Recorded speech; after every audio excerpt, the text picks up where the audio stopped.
next conversation. As usual, though, before I get into the discussion tonight, I like to give you all a little break so you can let everybody know that Pleasure Pulse is live. So we will take a short break and come back and get into tonight's discussion. So stay tuned.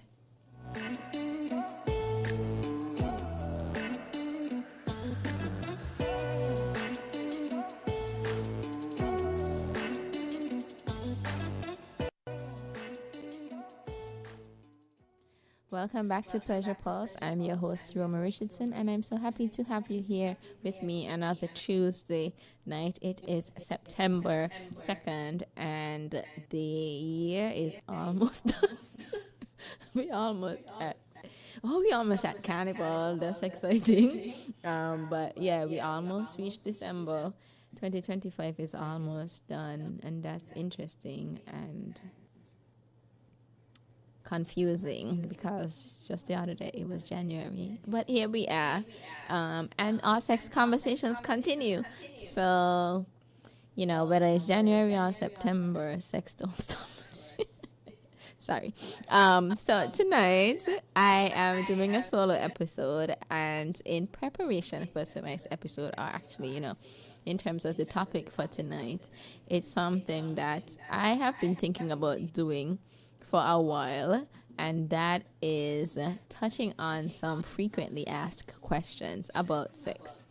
And some of these questions are more frequently asked than others, but to gather these questions, I did like an audience survey. So I asked people, what are things that you always wanted to know about sex? And I will share the questions that they gave me, and I will share my responses. And of course, I encourage you as usual to, go beyond Pleasure Pulse when you're thinking about and talking about your own sexual lives and your own sexual pleasure. To do your own research and to do your own learning, to talk to your partner or partners, to talk to your doctors and so on, so that you can find answers that are suitable for the kind of sex that you want to be having and the kind of relationships that you want to be in and the kind of life that you want to live in general. So let's get into tonight's solo discussion, which is frequently asked or just asked questions about sex. And they are very different. So some are about knowing what you like and your desires. Others are about period sex, and others are about talking about sex in general. So let's start. One question that I was asked was one question that people shared with me was, how do you get to know your body and what you like and what your partners like?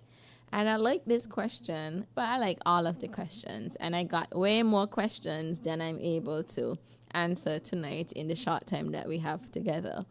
But I really like this question because I think it comes up a lot. And because sex is something, the fact that we don't talk about sex, full stop, / we don't talk about sex as much as we could in ways that are specific and helpful and focused on, achieving and optimizing pleasure and enjoyment.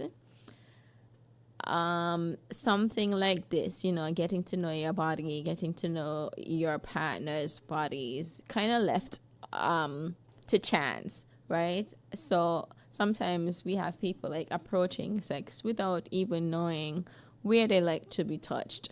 And sometimes too, folks approach sex with partners not being as curious as they could be about what their partners enjoy.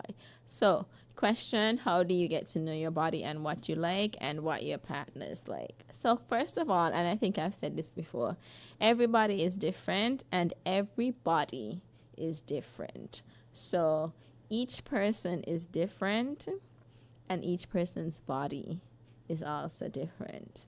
And sometimes our attentions and thoughts like focus on the other person, and the stress is on what the other person likes instead of like what we like.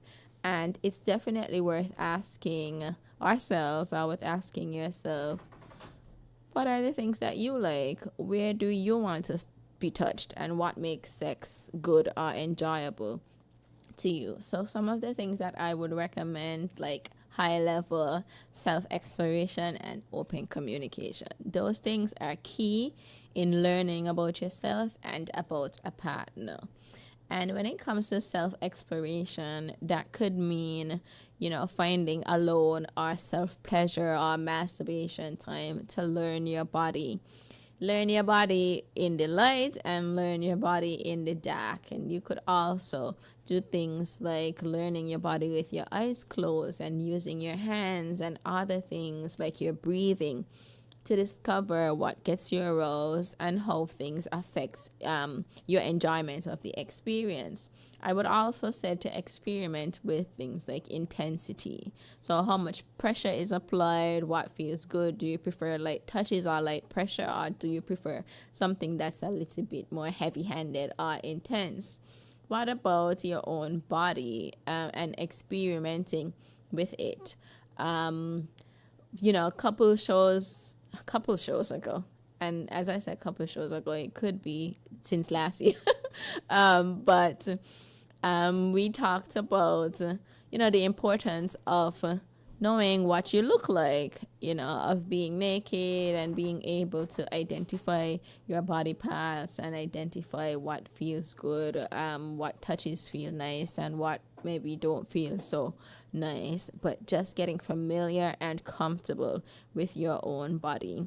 And also something to consider is introducing toys. So toys can be a really great way to explore your own body, not just if you are doing solo sex, but because toys are also really good for partner sex. But I think when you are alone too, there's a lot more time and a lot more space to really control the experience. So I would encourage introducing and including toys. Definitely listen to your body. You want to pay attention to what feels good and what doesn't feel so good. And if it's partnered, and also if it's not partnered, being relaxed is extremely important. So whether you are alone or with other people, being relaxed, being calm, being in that kind of state really goes a long way in helping you to fully enjoy the sexual experience. And that's also where, learning your body and being comfortable with your body comes in, so that you're not like full of anxiety or nerves around how you will be perceived or things like that, So it's especially important to work on getting yourself to a relaxed state. And that might mean for you longer foreplay, or it might mean doing something that's not even related to sex, right? It might mean lighting a candle, it might mean reading a book, it might mean going for a walk or sitting down somewhere where you can look out and stare at the stars. But being relaxed can really help you to tap into different levels of pleasure and different parts of this sexual experience that you can only tap into when you're not, really agitated. And then I would also encourage sensual activity that activates or plays with your senses, as many of them as you have access to. And there's one other, thing that I would encourage, plus others, which is thinking about your past experiences and talking about your past experiences and what you enjoyed or didn't enjoy. But definitely don't feel like because you enjoyed something 20 years ago that you have to enjoy it now, or come down on yourself for not enjoying something that you enjoyed last week. Our bodies change, our circumstances change, situations change all the time, and all of those have an impact on how we experience and enjoy sex. So it's also important to just be, patient and kind to yourself and with yourself and with your partners too. Like when it comes to sex, ask questions, and I would recommend that these not be like a police interrogation, not 21 questions all at once, but questions that can fit right in and enhance the sexual experience. If you're doing something that is partnered, like, do you like this? And how do you want me to do this, or so on. Those kinds of questions can help you learn as you go. And I'm a huge fan of giving clear feedback, and you also want the feedback to be positive. I find that is, and not just I find, but it's usually not productive to dwell on everything that didn't work or everything that you didn't like, especially if you're not providing clear alternatives or comments or feedback as to what you do like or what the person should do differently. So you might say, I didn't really like when we did XYZ. Can we try blah, blah, blah next? Or I thought it was a little too light. I would like if you could go harder. And so if you're actively having sex or doing foreplay, you can use words like be more gentle or go harder or faster, so on. And you can also use your body and theirs to guide people consensually, of course, to what you like. And you can participate in your own pleasure, like by holding their hand to demonstrate, how much pressure to apply, where you want them to touch, or so on. And as I said earlier, be patient with yourself and make room for having to learn and unlearn, because all of us, it's like all of us kind of winging it when it comes to sex. We can learn to have good sex, and I firmly believe that that's something that we learn, like ain't something that we born with. Because we live in a space where so much of what we hear and consume about sex is informed by taboos, by shame, by embarrassment, and all of these things. Like, we also have to take like actual intentional steps to learn differently and to unlearn the things that we have learned that are harmful to us and our partners when it comes to sex. And our bodies and our knowledge and desires and circumstances change over time. So that's another reason why we have to be, a reason that we have to be patient with ourselves. And one more thing when it comes to how do you get to know your body and what you like and what your partners like. Some of these questions were, well, this question in particular I got from a group of girls, and they told me to emphasize that every vagina, vulva is not the same. So what worked for one partner may not work for all. So treat each new person as a new opportunity to discover the uniqueness of who's in front of you. So people might have, body parts that look similar. People's experience of those body parts might not be similar or might not be exactly the same. So it's important for, us to, when we are entering into new relationships, and I mean like casual or serious, to ask questions of the person who's in front of us, to not assume that what we have been doing for 15 years is guaranteed to result in that person's pleasure, but to ask questions and to be curious about what that new person enjoys and is desirous of doing with you. Another question that I got often was, Is foreplay necessary? So foreplay usually comes before intercourse. That's why they call it fore, like before. Foreplay can include a lot of things like kissing, it could include sharing fantasies, it could include touching one another's genitals. And the purpose of foreplay is to add to sexual excitement, especially for people with vaginas, to help prepare the body for intercourse by increasing lubrication.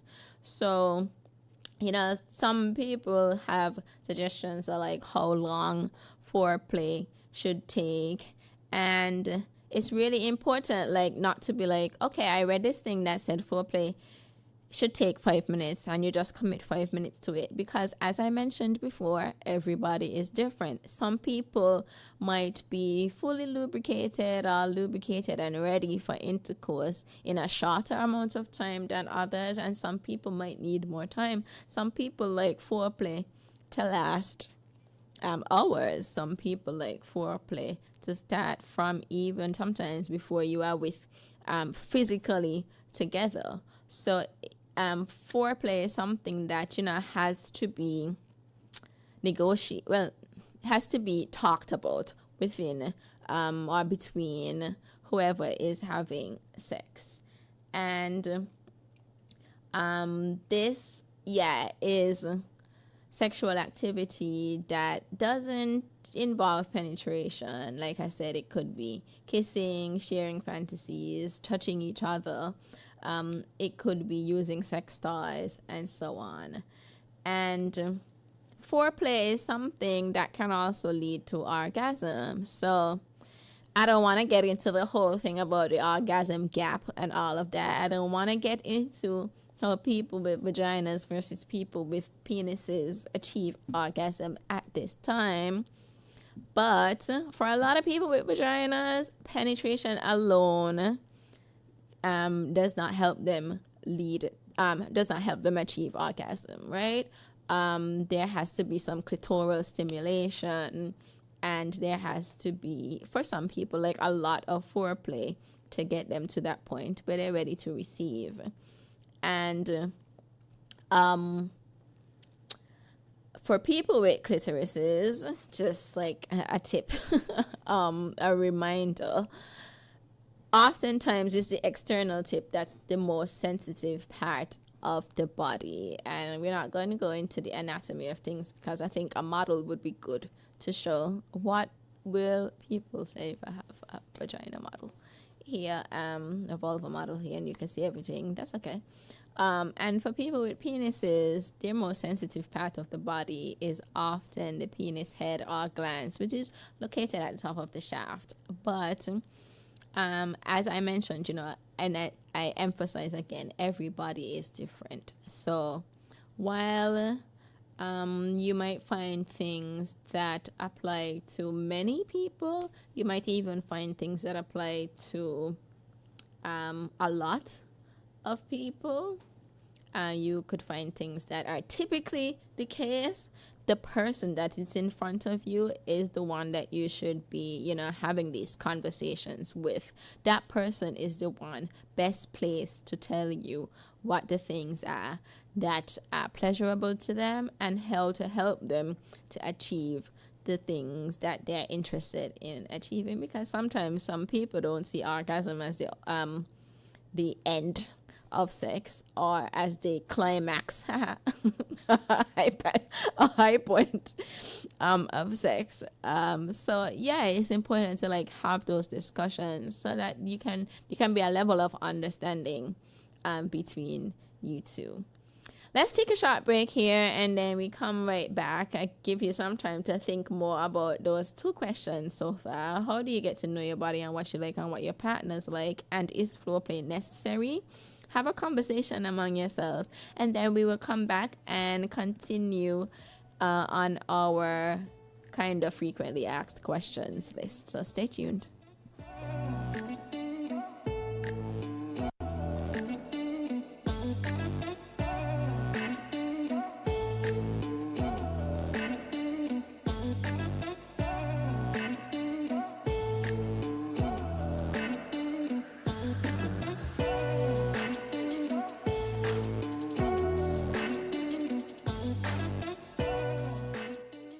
back to Pleasure Pulse. You're tuned into ZIZ on Facebook, I believe, and on YouTube, and of course on radio on 96.1 FM. I'm your host, Roma Richardson, and we have been talking about kind of all of the we've been talking about listener submitted questions about sex. Some of the things that people have always wanted to know about sex. And we're going into, is period sex okay? So this is a big one, because I think the conversation about it is about multiple things. One, are there any risks involved in having period sex? And two, the comfort level with having period sex. So when it comes to health and the risks involved, it's okay to have sex during your period. Like, there's nothing inherently present in period blood that would cause you to pause about having sex on your period, or having sex with a partner who is on their period.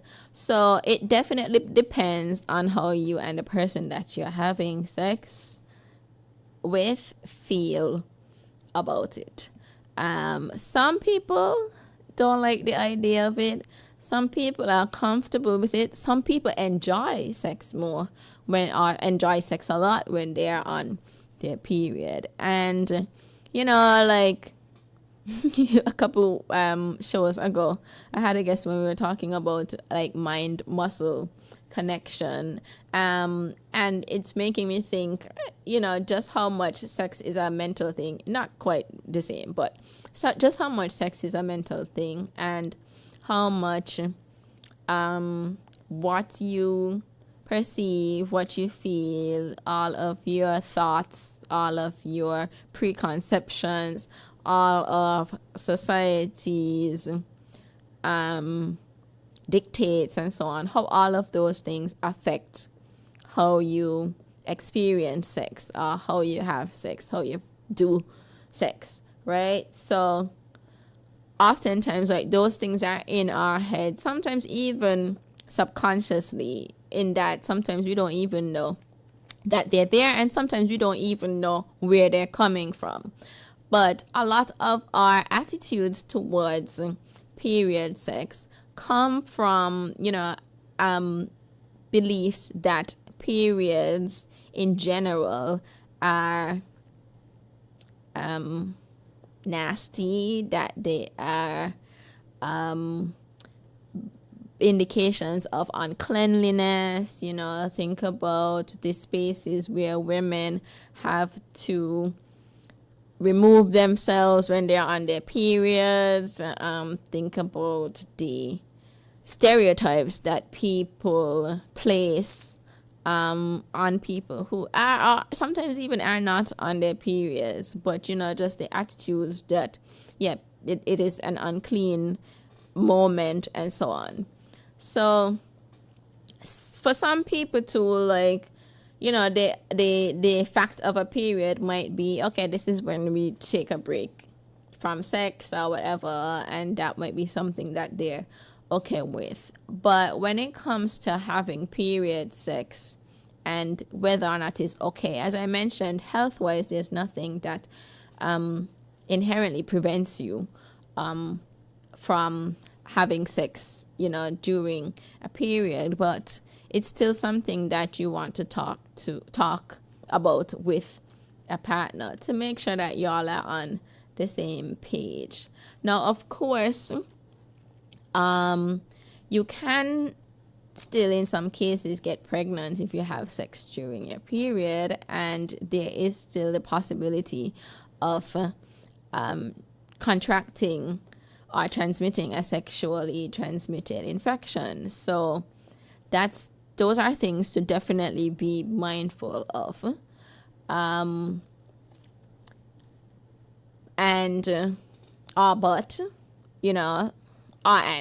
Whichever one. So when you're having sex on, a period, you still should consider safer sex options and using condoms or dental dams. You still should consider reliable methods of birth control like pills or IUDs or whatever it is. But when it comes to like it being okay, like we agree that we are comfortable with this, that's a conversation that you would have to have with your partner or partners, you know? And actually today I was talking about it with some folks, and it was like very different in terms of the comfort levels with it. Like despite conversations about in some settings where it might be okay, like you might feel more comfortable to do it in the shower or in water, or you might feel more comfortable to do it near to the end of your period where it's just lighter or there's just spotting. But some people were like, whenever it happens, like once I'm on my period, I'm not interested because of just their experience of their period, how their period is. Some people are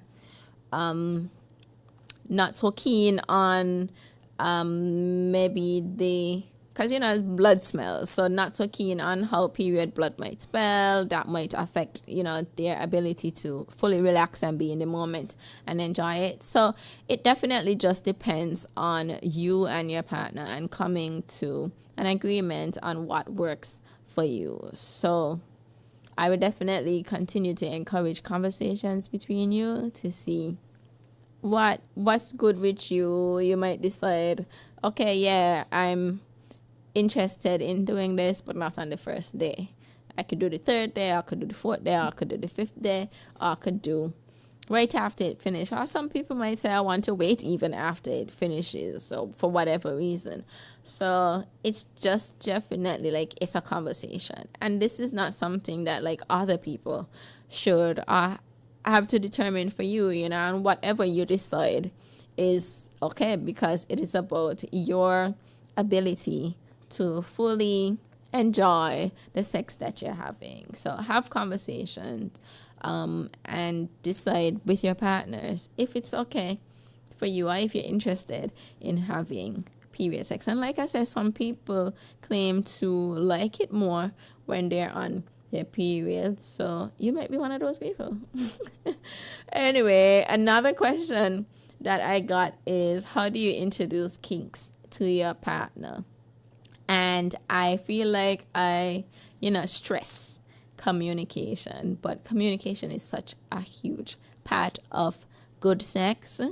So any successful relationship, including kinky ones, has to be supported by open communication. And especially when you're talking about things like kink, where, I mentioned with period sex, the taboos, the stigma and so on around it, kink is just like that. So people are very different, on the spectrum when it comes to vanilla versus kinky sex. And some of us say that we have kinky sex and our sex is actually very vanilla. So one of the things that we'd have to do is like talk about what kink or let me not say that, other definitions or the kind of sex that we have would fall into categories that are claimed to be vanilla. So one of the things that we have to do is talk about it, like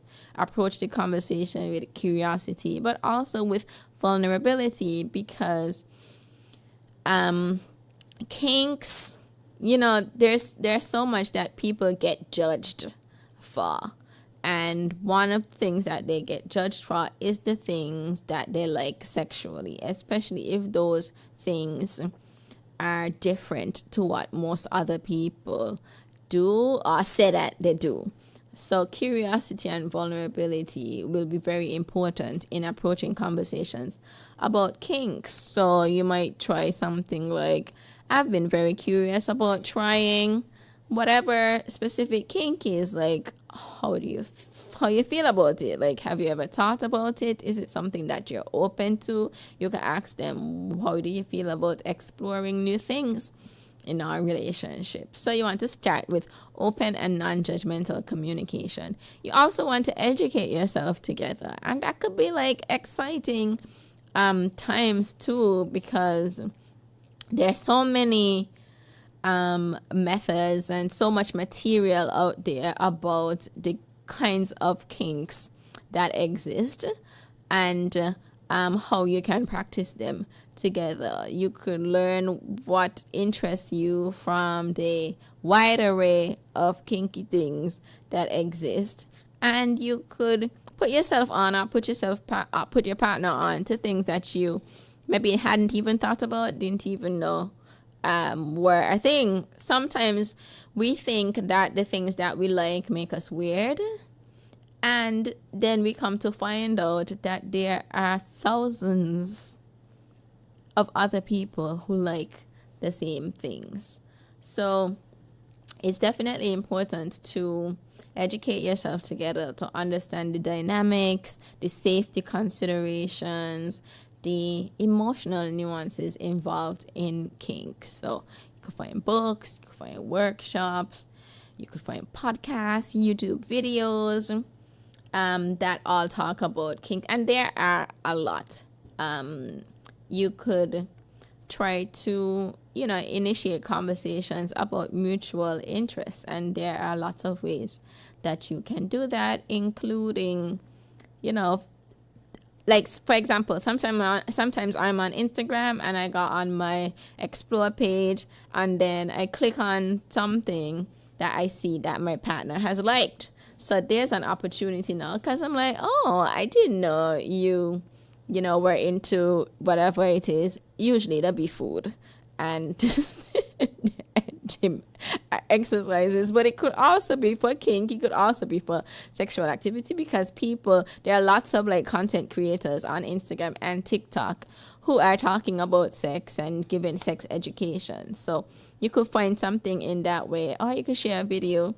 You definitely want to aim to reduce fears or misconceptions. Like, a lot of assurances will have to be given, and a lot of work to make sure that people feel safe, because safety is extremely important when you're talking about kink in relationships. And you could also, tap into these materials, which often provide practical advice on how you can get started safely. Defining boundaries and setting clear expectations, that's also important when you are introducing kink to a partner.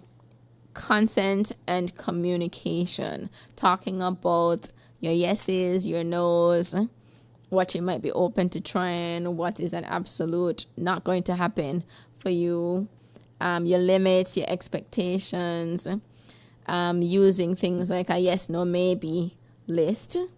And that can help to clarify for you, like, what you are excited about, like, what is a yes for you, what you might be open to, which is like a maybe, and what's, as I said, like a definite not going to happen.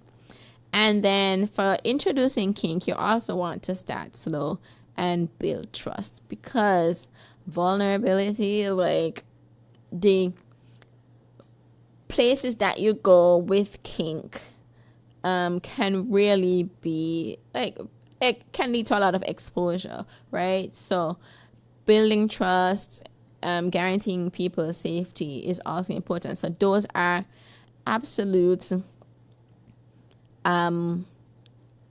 required steps for introducing kink in a relationship. So trust is important. Light experimentation you can start with, and then you could build up as you go on, and you could experiment with things like sensory play, like blindfolds or feathers, so that you can introduce new things gently. And of course, you might find a kink community. You might not find it here, although I'm sure, it exists. But you can find a kink community that is on the same wavelength as you are and can help to provide you resources, advice, and support. And that involvement, helps you to feel less alone, but you can also learn from people who are experienced. At the same time, or however, you can also keep your kinks very much to yourself. Like, you don't have to go search out people. You don't have to talk about your kinks if you don't want to. That can be private between you and your partner or partners, or if you have like a small community of kinky people that I would like to join. Just kidding. You can, keep it in that space. Like, there's nothing that requires you to like divulge your kinks or anything like that. And be discerning too, right? Because, and also be like, apply some grace to yourself, especially because and don't give up, because you might find that you want to introduce kinks to a person, and that person might not be ready for that, or that person might not be where you are.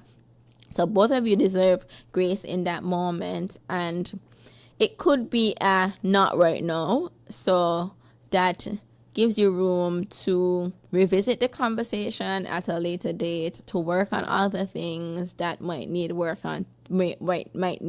to be worked on to ensure that everybody is comfortable. Or it could be like an outright, I am not interested. So that's for you to decide, like, okay, what does this relationship mean to me? And are certain types of kinks critical in my enjoyment of any sexual situation? And you might decide to really go after what it is you want. And then finally, the last question that I'm going to talk about tonight is, why is talking about sex taboo? That's one question that I got and that I wonder about a lot. And I think that shame is a big part of it.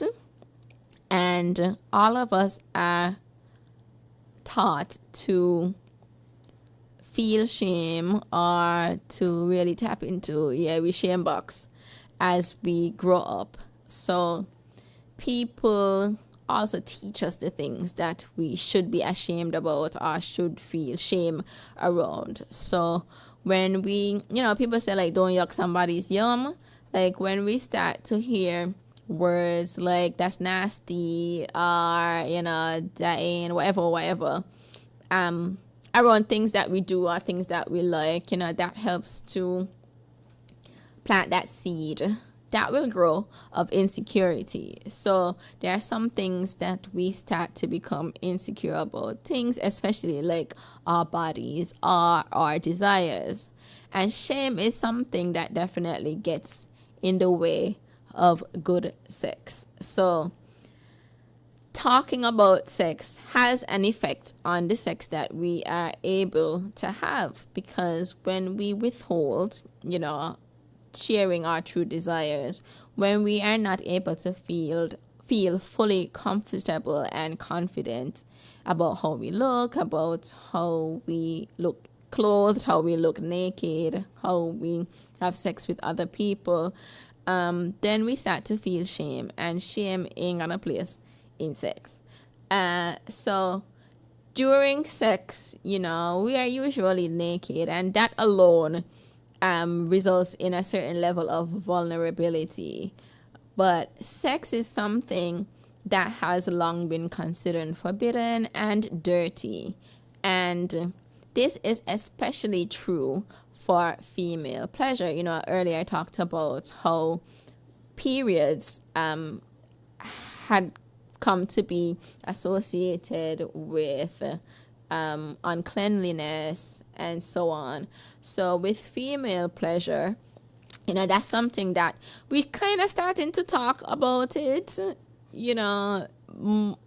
openly in some spaces, less openly in other spaces, but there's still so much that we have to learn about how women experience pleasure. But because sex has been considered forbidden and dirty,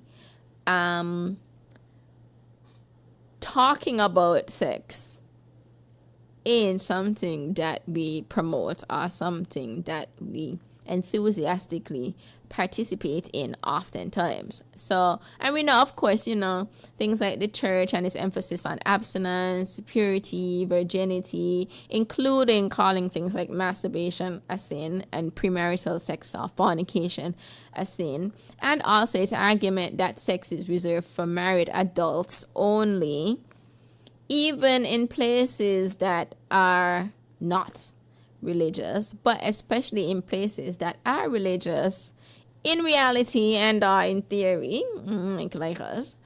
But because of like those kinds of influences, lead us to have like complex feelings towards sex and towards talking about it. And so that means that, in places where we should receive information about it and comprehensive information about it, it doesn't always, sometimes not even often, happen. And so, for example, we're talking about sex education and the sex education that we receive in schools. You talk to different generations of kitchens and divisions. You also talk to different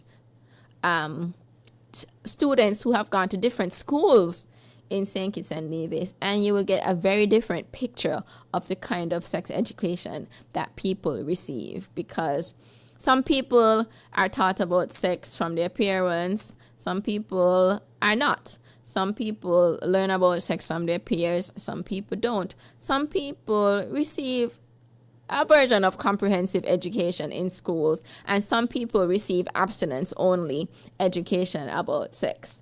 And oftentimes, in all of those spaces, even when you do receive information about safer sex and how to keep yourself and your partner safe, the conversations are still about those kinds of things. It's still about pregnancy, it's still about sexually transmitted infections, still about risk. Rarely are they about joy and pleasure and the reasons that people have sex, just like we were talking today, and it's like people don't only have sex for reproduction. If you only had sex for reproduction, then you would have only had sex for the number of children that you have. But that's not true. People have sex outside. People have sex for pregnancy and outside of pregnancy. People have sex for the most part for pleasure, right? But we don't talk about the pleasure of sex. So it's definitely, the attitudes to sex in general, the belief that sex is reserved for certain people with certain legal statuses, some married people of certain gender identities or sexual orientations.